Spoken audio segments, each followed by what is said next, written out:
So in one day, you're saying he made how many calls? 28 calls to the complainant's phone. Well, Judge, Phone calls. this would violate my client's 5th, 6th, 8th, and 14th off the top of my head constitutional rights. Don't contact the complaining witness. Don't use anyone else to contact the complaining witness. Don't use anyone else's number to contact the complaining witness. All right away you can feel something's off here. It's not just the number of calls. It's the way everyone in the room already knows this isn't accidental. The judge isn't guessing. The tone is tight, controlled, but irritated underneath. And the defendant, he's sitting there like this is all a misunderstanding, while the record is saying the exact opposite. That disconnect is loud. Hey, We're here on Mr. Wiggins. I'll let him. something else happened? So, Judge, No. he has been consistently calling the complainant from the VPO from jail. I believe at last check on Friday, it was since March 26th, it was 130 times or something like that. Yeah. So, Back in. Well, he's in He's custody. already- He's in custody. No, ag seg. Goes in ag seg. Okay, so guys, for the record, please announce yourselves. State. Anna Eady, EADY, for Mr. Wiggins. Nathaniel Meunier spelled Munier, also for the defense. State. You wanted to bring something to the court's attention. Yes, Judge. So we had received a call that Mr. Wiggins was in violation of the protective order that was in this VPO, and that he was reaching out to the complainant witness in this case. We have checked the jail calls. Those jail calls show that since March 24th, which is, of course, after the October VPO, since just March 24th, we have 293 calls made to the complainant's phone number. Just yesterday, we had, I believe, 28 calls to that number as well. So in one day, you're saying he made how many calls? So yesterday, he attempted 28 calls to the complainant's phone. My understanding is that there's no longer a protective order in effect because it's been long enough that the protective order. There's an order for him not to have any contact with her. Are those part of his bond conditions? Yes. My client's not on bond. He is not supposed to have any contact with her whatsoever. I understand, Judge, but the way that this court and other courts in the county have structured those conditions have been bond conditions, which my client is not on a bond. He is in custody. He has not broken I all the have law. ordered him, even though he's in custody, not to call her. I understand, Judge. Assuming that he had violated some form of a court order that is not a bond condition, I believe the appropriate remedy would be contempt, and which would be a separate criminal proceeding. At the same time, for Ms. Eady talking to me today, it sounds like that the court was going to order ag seg in the jail, so the formal The only term- way that we can revoke phone privileges on someone is ag seg. Yes, Judge. My issue with that is it's a hammer when a scalpel is needed. So while I understand that the district attorney's office has alleged that my client is called a victim in this case, there's no protective order in place. The bond conditions are not in effect because he's not on bond, thus no crime has taken place. And third to that, Judge, if he's to move to AGSEG, he would not be able to make any phone calls, not just to the victim, but anyone, including counsel, which while we are here on a misdemeanor, he is in custody on a felony and relatively serious felonies, and not being able. Okay, I understand your plight, Yes, Judge. but there are other remedies for you to be able to communicate. Letters, in person, but the only way for me to be able to ensure that the complaining witness is not called is to put him in segregation. That's the only way. Judge, the problem is nobody would be able to call, including our office as well as his felony attorneys. Letters through the jail are notoriously slow. A letter to my mother who lives in the same city takes 4 days. Add in the jail, you're taking over And a I'm week. willing to put him on the docket one time a week so you guys can have contact. Which the problem is, Judge, we would no longer be able to have any form of private contact, and that would only take care of the misdemeanor and not the felony. And not to be impolite, Judge, him having conversations with us are saying, hey, what's going on with the felony? And any jail visits that take place in AGSEG are actually recorded. They're notified by counsel going through the door that those calls are being recorded. Watch how the pattern matters more than the excuse. It's not one call. It's not 10. It's repetition. Over and over.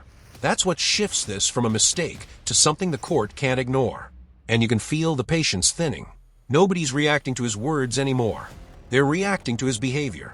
At that point, control of the room is already gone for him. I don't have any other option to not Well, prevent Judge, phone calls. this would violate my client's 5th, 6th, 8th, and 14th, off the top of my head, constitutional rights. Right, self-incrimination, because every conversation is going to be monitored going in and out of the jail because they're going to be recorded via jail visits. He will no longer be able to have private visitation inside the courthouse.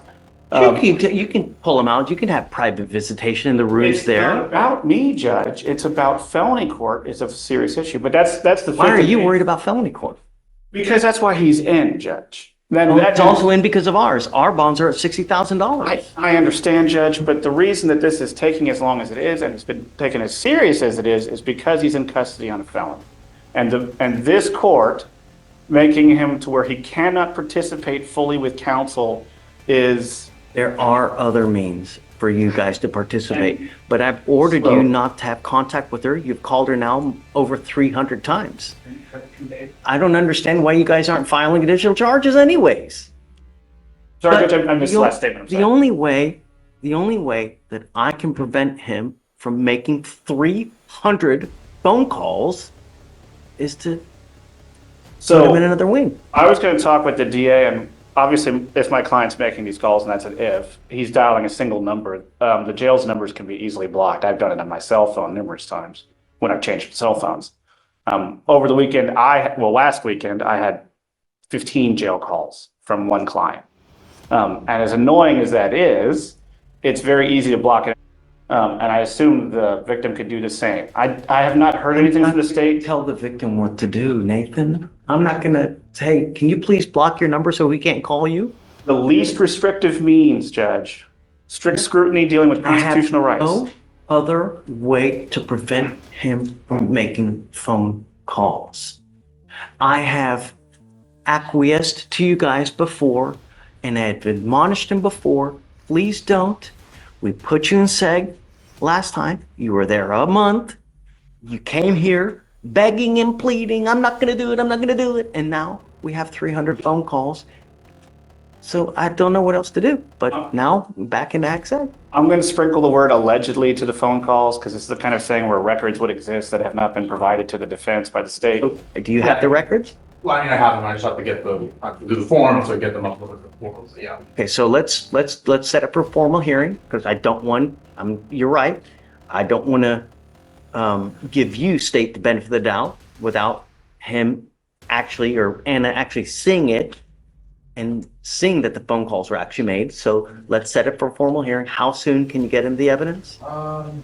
And if we could keep him in normal population so that we could visit him, as does his family counsel, and they Mr. can Wiggins, join I'm in our going to have you sign an affidavit from today promising me you're not going to reach out to the complaining witness in this case by any means. If you do, I can have a contempt hearing, and every single time it's punishable by up to 6 months in jail and a $500 fine per the advice of your lawyer.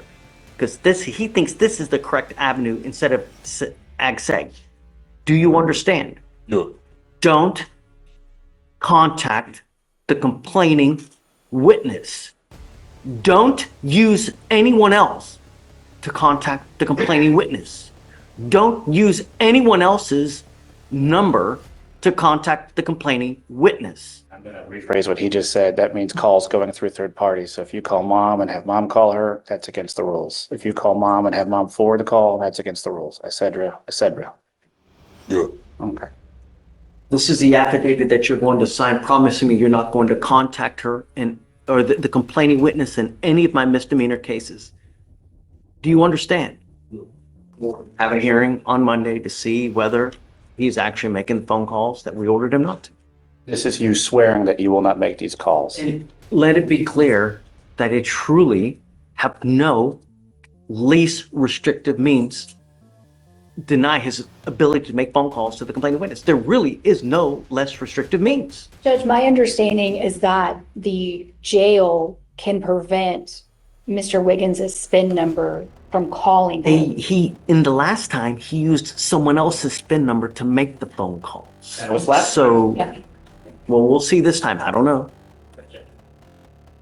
Okay, all right. Just for the record, Mr. Wiggins, I want you to make this aware that this is the court having you swear, which is legally binding, that you will not be making any calls. And if you violate this sworn oath, then that is punishable under the law. You understand? Sure. Okay. Thank you, Judge. Thank you. Thanks, guys. See you Monday. And this is where it gets interesting. The lawyer is trying to slow things down, keep it technical, keep it contained. But the judge is focused on one thing only: stopping it. Not debating it, not reinterpreting it, just stopping it. The affidavit feels like a last clean chance, but it also feels like the final warning before things get heavier. So now it really comes down to this: does he actually stop? Or does he prove the judge right again?